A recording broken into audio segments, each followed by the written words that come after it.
The National Weather Service in Burlington has issued a severe thunderstorm warning for central Windsor County and southern Vermont, northern Rutland County and southern Vermont, until 6 p.m. Eastern Daylight Time. At 5. Sorry. Doppler radar indicated a severe thunderstorm capable of producing 1-inch diameter hail and damaging winds in excess of 60 miles per hour. The storm was near Hortonia, moving east at 30 miles per hour.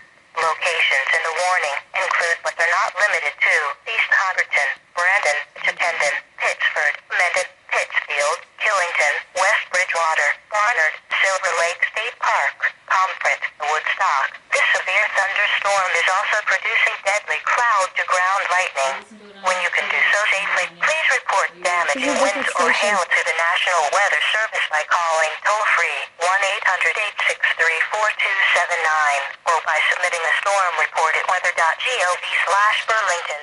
Get to safety immediately when threatening weather approaches. Winds may knock down trees and power lines and damage buildings. Large hail may cause injury and damage property. A severe thunderstorm watch remains in effect until 7 p.m. Tuesday evening for northern New York and Vermont. Repeating, a severe thunderstorm warning has been issued until 6:15 p.m. Eastern Daylight Time for the following counties in Vermont, Rutland, and Windsor. Okay. Now you can go sit down. The National Weather Service in Burlington has issued a severe thunderstorm warning for central Windsor County and southern Vermont. I'm just going to repeat the same thing. Right, exactly. Thank you for watching. Right.